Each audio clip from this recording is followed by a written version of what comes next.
Hi. So I want to give you an update on the thought process that goes behind my technique. There is no technique, because it's like someone who does a magic trick, or like someone who's ripped. You don't see the training, the hours and hours of training that goes behind it. So I wanted to give you a thought process behind the scenes on how I actually do it as I do it, and it's an accountability factor because by making all these videos, I'm basically proving that it's not that I don't know jack shit. I do know some shit. Um, so yeah, basically it's an hour one. So I basically have a rough idea. I have a descriptive idea. The reason why I'm sweating, that I was gonna mention that because I'm sweating. I had pre-workout stimulant. It's a nootropic basically. I'm using it as a nootropic. So I want to be hydrated, but I don't want to put any food, unwanted food. I'm gonna go into mild ketosis and so I'll give you a thought process. Like basically, I know. I mean, without even look at the book, I know what's there, like scolem, normal form, cantor, probably normal form, prenex, paramodulation. Because I just had a 15 minute of burst, and then I took a shower in a dark room. It's basically just the process of photography. Photographic memory is just that. You take a flash in bursts of like. I know snippets. I can visually recall some certain pages, the snippets of it, but it's not precise though, and that's the thing. And then I took a shower in a dark room, and then it's like the dark is you're consolidating, or I could have taken sleep, but I'm pumped up. I'm on energy drink. It's pre-workout still. I won't mention the name because I don't want people government like taking it off shelves. So I'll give you an example. Well, now I know like rough. I have a rough idea, like a sketch, where on which part. Like there's a preface, there's a dedication about someone called Sylvie. There is a Craig interpolation theorem on like 300 and 279 or 285. I know like this rough idea, like or like charge Turing thesis, the C composition or something at 355, 345. The charge Turing thesis at 355, and it says that impossible is like it's impossible as no one has proven it. It is believed, which I snicker at it. It's literally a jeer because I mean it's like saying, oh, 1 plus 1 is 2, but no one knows that, but if everyone believes it, what the fuck? I mean, it's not a math book. That's why I have intense anathema, even for everything. I have absolute no respect for any authority whatsoever. Even Harvard says something, it doesn't mean it's true. Fuck you, Harvard. And who are you to define this? And this always felt argument about authority. So before I get sidetracked, so I'll give you a glimpse. Like so, basically, when I'll give an insight behind the scene of what goes through my mind when I look at books like this. So here's this. So I'll be like Gallier. I made a video about it. Um, I made a video about it, the fake book review. So and I am basically I made up some bullshit bio about him, like he was in prison and everything, but obviously it was for fun. And then when I look at this, since I'm on pre-workout, my mind has become extremely, it's like visual and not too logical, like not too precise, not too obsessive.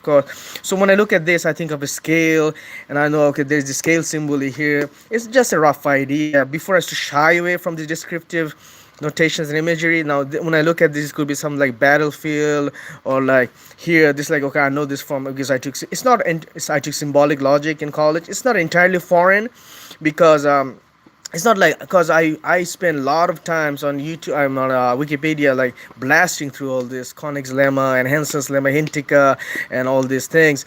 So it's not completely foreign. So that helps me. But there's this pattern. If you have a strong mathematical, logical background, sorry, intelligence, then you can easily pick up the structure, the pattern, and it's easier for you to. So when I look at this, I know it's like I think of.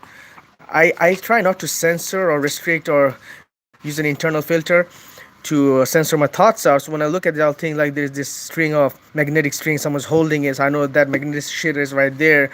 I know, but you have to be more precise. So I'll narrow it down. I'll lasso in. I'll zone in, and then this Harbrand. So I know Scolem's normal, Scolem, Lohanum, Scolem. I know him from here. Harbrand is not. It's kind of like obscure for me. Not that obscure. I have heard of the name, but I don't know much about him.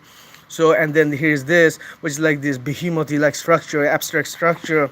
So these are the things that I some people, okay, if you mnemonics work for you, good enough, good, because what it matters is the end product, how you deliver. I mean, because no one wants to see the scaffolding. I don't give a shit if you use fucking 83 is what according to mnemonics is fa ma fum foam or fume or fuck that.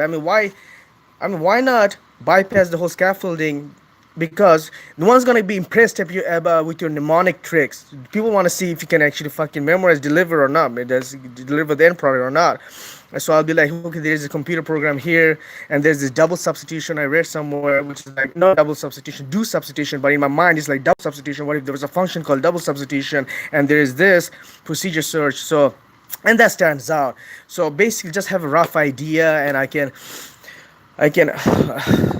obviously I won't be able to, but and Lincoln used to drive Abraham Lincoln used to drive people crazy. And here is this guy in my mind, because I'm so descriptive right now. His mind is going, ooh, I don't know. It's just like all these guys going, ooh, I don't know, shrugging.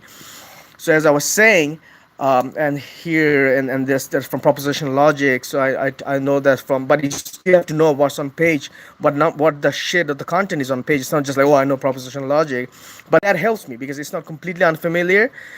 And soundness, okay, there's Genzen, yeah, it's a Hopshas, I don't know what that is. So even if I memorize it, I wouldn't know shit, but it's gonna gel, it's gonna settle in. So that's why rote memorization is not entirely good. As I was saying, Abraham Lincoln used to drive people crazy by reading shit, all these reading aloud.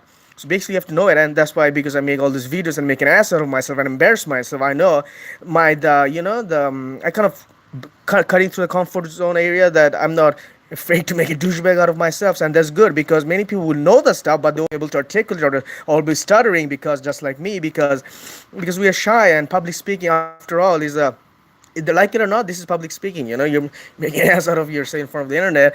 And this is why reason they say, Seinfeld and all that, it's like fear that you picture someone naked. So point being, so that's pretty much what's in my mind. I'll repeat this process, and because I'll try to be as intuitive and natural as possible, because if the interest fades, then I'm done. Then no matter what, I'm gonna have law of diminishing effect. So I have a rough, and that's basically it. You just have to, and in hour two, I'll give an update, and I don't even know what's gonna happen in hour two. So that's another is this entertaining, uncertain aspect of it, which I thrive, which I look forward to, because I don't even know how it's gonna unfold, or if we're gonna actually make it or not. So I know first order logic is there, auxiliary lemma, so I don't know what that is, but auxiliary is from grammar. So I try to make it as obscure, unrelated connections as possible, and your brain is good at it. Let your brain do the work. Heartbrand, we just talked about heartbrand. So your brain is making all the synaptic connections, and if you interfere too much, then you're fucking the whole brain's your body's intelligence up.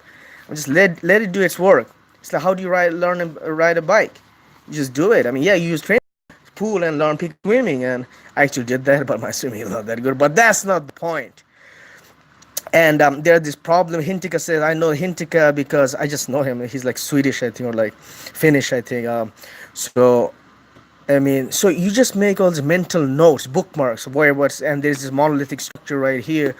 So instead of saying, oh, because if mnemonics, I hate mnemonics, because they'll be like, oh, the following properties hold. The mnemonics would be like lemma. So think of like lemurs and 334, there Jesus, like Trinity, and why? If you're dumb enough to, if you can memorize lemma 334, make a mental note of it, you don't need a bullshit. Then how would you remember the lemma stands for? How would you meta remember? How are you gonna remember lemma is lemma? You have to actually know that. So if you're gonna know that, why not might as well know this directly, right? That's what pisses me off. The people, the trumpeteers of mnemonics, they think the photographic memory is impossible. They have the skeptical outlook. But okay, forget about photographic memory. Everyone is born with eidetic imagery, but we lose the process because of language and interpretations and judgment. And Smirnonsky is on 83 or 87, and that piqued my interest about how Ackermann function is like explodes, people. That's the not belief line, the page. So that was probably in Church Turing, yeah, 355, I think, or 350. So you see, I'm not bullshitting entirely, because I think it's 355 Church Turing. So yeah, 355. So here's the thing. I was talking about Smirnonsky 83, because that kind of stands out. Smirnonsky 1983, right here. So here I love this line. It says, the growth. Okay, first of all, it says, okay, no one believe me. People believe it. Yeah, so, see, just by reading it, just doing this video, I'm meta learning. It's like a meta learning.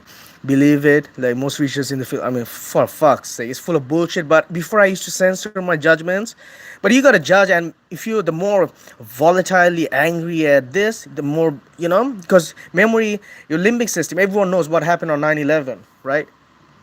Because it was so powerful, the limbic system was shocked and wild. And I love this line, and that's why it stands out. That's why I've been coming like riffing about it, because it says the growth is so wild, it's actually beyond imagination. I love that, because imagination, who would know you find the word imagination. I mean, yeah, there is a book called Mathematics and Imagination by Kastner, but that's not the point.